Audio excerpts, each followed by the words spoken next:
Mars media நேயர்களுக்கும் அன்பர்களுக்கும் இந்த நாள் இனிய நாளாக அமைய எல்லாம் வல்ல இறைவனை பிரார்த்திக்கின்றோம். இந்த சேனல் உங்களுக்கு பிடிச்சிருந்தா மறக்காம சப்ஸ்கிரைப் பண்ணுங்க, ஷேர் பண்ணுங்க, லைக் பண்ணுங்க, கமெண்ட் பண்ணுங்க.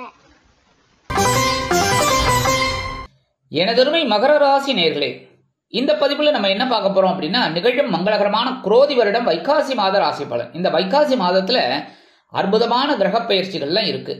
அதனால இந்த கிரகங்கள் எந்த அளவுல உங்களுக்கு சாதகமான ஒரு சூழ்நிலையை கொடுக்க போறது, எந்தெந்த கிரகங்கள் மூலமா நீங்க கொஞ்சம் கவனமா இருக்கணும், பரிகாரமா என்ன பண்ணினா ரொம்ப விசேஷம் அப்படிங்கறத பத்தில நம்ம இப்ப தெளிவா பார்க்க போறோம்.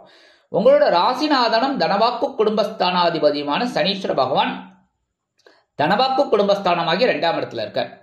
2ஆம் இடம் அப்படின்னாலே உங்களுக்கு சில நேரங்கள்ல சில பிரச்சனைகள் இருந்தாலும் சமாளிக்கக்கூடிய ஒரு ஆற்றலும் உண்டாகும். அதே மாதிரி எப்படியாவது ஒரு வாக்குறுதிகள் கொடுத்திருந்தீங்க அப்படின்னா அது அற்புதமா நிறைவேற்றுவீங்க. குடும்ப உறுப்பினர்களின் ஆதரவை பெற்று மகிழ்வீர்கள். அதே மாதிரி நீங்க குடும்ப உறுப்பினர்களுக்காக சில முக்கிய முன்னேற்பாடுகளையும் செய்வீர்கள். எடுக்கிற காரியங்கள் உங்களுக்கு அற்புதமா நிறைவேறும். சில பேருக்கு வீடு மனை வாகனம் வாங்கும் யோகம் உண்டாகும். பாத சனியாக இருப்பதால் பாதங்களில் அடிபடாமல் பார்த்து கொள்ளவும். அடுத்தபடியா 6, 9 கூடிய அதிபதி புத பகவான் மாத ஆரம்பத்தில் சுகஸ்தானமாகி 4ஆம் இடத்துல இருக்கார். உடல் ஆரோக்கியம் சிறப்படைய சில முக்கிய முன்னேற்பாடுகளை செய்து கொள்ளுங்கள். கடன் சுமை அதிகரிக்கலாம். தந்தையார் ஆதரவாக இருப்பார்கள். அதே நேரத்தில் உற்றார் உறவினர்களின் மூலம் சில நன்மைகளும் ஏற்படும். வெளியூர் அல்லது வெளிநாட்டு பயணங்கள் உங்களுக்கு ஏற்படலாம். 24/5/2024 முதல் இந்த புத பகவான் பஞ்சமஸ்தானமாகிய 5ஆம் இடத்துக்கு வந்து சூரிய பகவானுடன் இணைந்து புதகாதித்ய யோகம் பெற்று சஞ்சரிப்பதால் கல்வி பயிலும் மாணவ மாணவிகளுக்கு கல்வியில் இருந்து வந்த தேக்க நிலை குறையும். உற்சாகமாக செயல்படுவார்கள். எழுத்து மற்றும் அச்சுத்துறையில் இருக்கும் அன்பர்களுக்கு அறிவுத்திறன் விருத்தியாகும். தொழில் அற்புதமாக நடைபெறும். உத்தியோகத்தில் உள்ளவர்களுக்கு முன்னேற்றங்கள் கூடும். எடுக்கும் காரியங்கள் அற்புதமான மன நிறைவை கொடுக்கும். 9/6/2024 முதல் இந்த புத பகவான் பகைருண ரோகஸ்தானமாகிய 6ஆம் இடத்துக்கு வந்து ஆட்சி அமைக்கிறார். அதனால என்ன பிரச்சனை அப்படின்னா, உத்தியோகத்துல கொஞ்சம் நெருக்கடிகள் உண்டாகலாம்.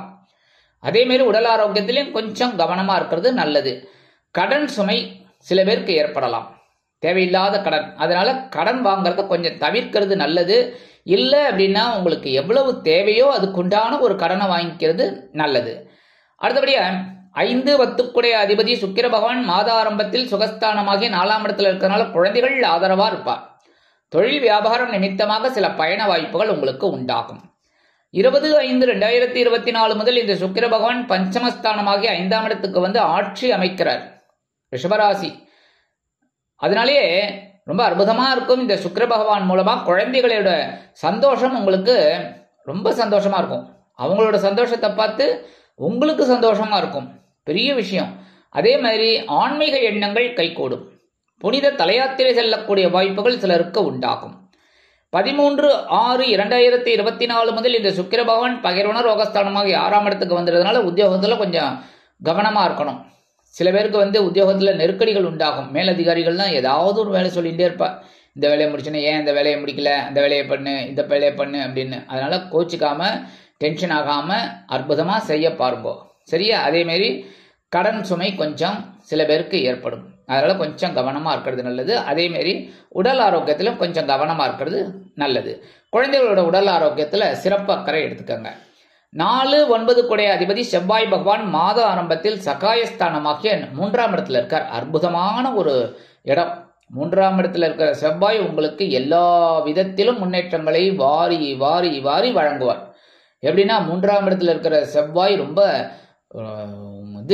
அதனாலேயே உங்களுக்கு எடுக்கிற காரியங்கள்லாம் அற்புதமா நிறைவேறும். மனசுல ஒரு தன்னம்பிக்கை இருக்கும், ஒரு ஆற்றல் அதிகமாகும், புத்துணர்ச்சி, உற்சாகம், எந்த ஒரு வேலையும் நம்மளால செய்ய முடியும் அப்படிங்கிற ஒரு தன்னம்பிக்கை இதெல்லாம் உங்களுக்கு கிடைக்கும். அதனாலேயே நீங்க எல்லா காரியங்களையும் அற்புதமா செய்வீங்க. என்ன பிரச்சனை இருந்தாலும் அதை சமாளிப்பீங்க.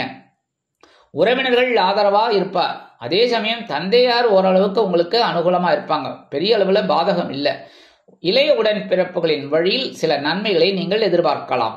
மற்றபடி சீருடை பணியாளர்களாகிய காவல், இராணுவம், தீயணைப்புத்துறை, மருத்துவத்துறையில் வேலை பார்க்கும் அன்பர்களுக்கு எதிர்பார்க்கும் இடமாற்றம், பதவி மாற்றம், பதவி உயர்வு, சம்பள உயர்வு அருமையாக வந்து சேரும். அரசியல்வாதிகளுக்கு இது அற்புதமான ஒரு நேரம்.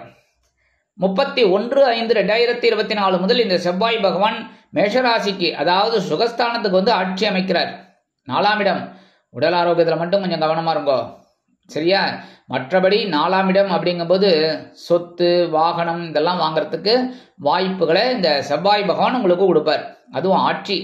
அதனாலே மற்றபடி சந்தோஷமான ஒரு சூழல் உத்தியோகத்திலையும் இருக்கும், தொழில் வியாபாரத்தில் இருக்கிறவாளுக்கும் இருக்கும், குடும்பத்திலையும் இருக்கும், எல்லா விஷயத்திலையுமே உங்களுக்கு இருக்கும்.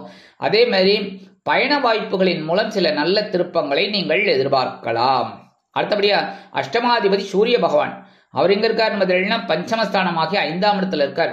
குழந்தைகளின் மூலம் இருந்து வந்த மனக்குழப்பங்கள் சற்று குறையும். சற்று, நான் சொல்றது நல்லா கவனிச்சுக்கோங்க, சற்று குறையும். கொஞ்சம் இருக்கு, அதாவது ஏன்னா குழந்தைகளுக்கு கல்யாணம் ஆகலையேங்கிற ஒரு கவலை உங்களுக்கு இருக்கு.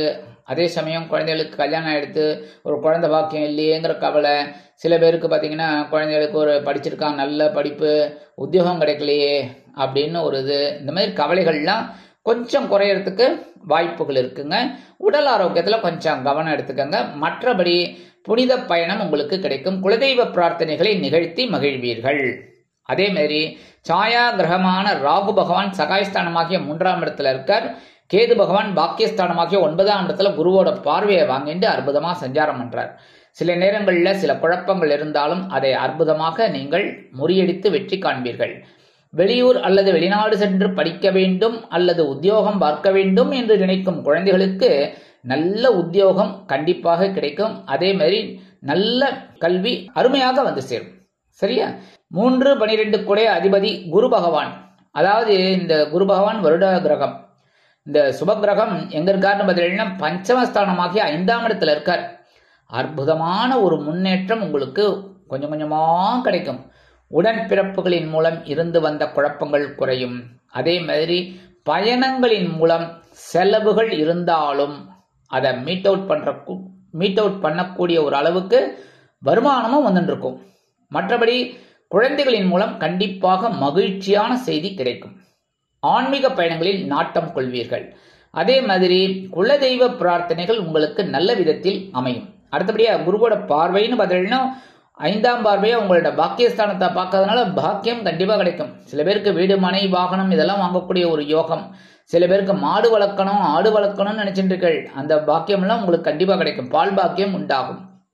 அடுத்தபடியா 7ஆம் பார்வை உங்களோட லாபஸ்தானத்துல விழுறதுனால உத்தியோகத்துல இருக்கிறவாளுக்கெல்லாம் ஒரு முன்னேற்றம், தொழில் வியாபாரத்துல இருக்கிறவாளுக்கெல்லாம் ஒரு லாபம் கண்டிப்பாக கிடைக்கும். அடுத்தபடியா 9ஆம் பார்வை உங்க ஜென்மராசியை பார்க்கறதுனால எல்லாத்தையும் அடிச்சு தூள் கிளப்புறதுக்கு உங்களுக்கு ஒரு வாய்ப்புகள் கிடைக்கும். மகிழ்ச்சியாக காணப்படுவீர்கள். எல்லா விஷயத்திலும் உங்களுக்கு பிரச்சனைகள் எவ்வளவு இருந்தாலும் அதை சந்தோஷமாக எடுத்துக்கொண்டு முன்னேறுவதற்கான வாய்ப்புகள் உங்களுக்கு உருவாகும். பரிகாரமா என்ன பண்ணினா ரொம்ப விசேஷம் அப்படின்னா சூரிய வழிபாடு பண்றது ரொம்ப விசேஷம். சரியா? தினந்தோறும் சூரிய வழிபாடு பண்ணுங்கோ. அடுத்தபடியா நவ கிரகங்களில் உள்ள சனீஸ்வர பகவானுக்கு சனிக்கிழமைகளில் ஒரு அர்ச்சனை பண்ணிட்டு வாங்கோ. பண்ண ரொம்ப நல்லது. முடியாதவா எள் தீபம் ஏற்றுங்கோ, அது ரொம்ப நல்லது. சரியா? மற்றபடி கால பைரவரை வழிபாடு பண்றது ரொம்ப விசேஷம். வளர்பிறை அஷ்டமி, தேய்பிறை அஷ்டமி, இந்த 2 நாள்ல முக்கியமா மிளகு தீபம் ஏற்றி வழிபாடு பண்ணுங்கோ. மற்றபடி தினந்தோறும் வழிபாடு பண்றது ரொம்ப நல்லது. சாதாரணமா வழிபாடு பண்ணலாம், தப்பே கிடையாது. ஆக இந்த சிறு சிறு பரிகாரங்களின் மூலம் குரோதி வருடம் வைகாசி மாதம் இந்த மகர ராசிக்காரர்களுக்கு முன்னேற்றமான மாற்றம் தரும் மாதமாக அமையும் என்று கூறி விடைபெறுகிறேன். நன்றி, வணக்கம். மீண்டும் ஒரு அருமையான பதிவில் நான் உங்களை மனமகிழ்ச்சியோடு சந்திக்கிறேன். வாழ்த்துக்கள். வாழ்க வளமுடன். இந்த சேனல் உங்களுக்கு பிடிச்சிருந்தா மறக்காம சப்ஸ்கிரைப் பண்ணுங்க, லைக் பண்ணுங்க, ஷேர் பண்ணுங்க.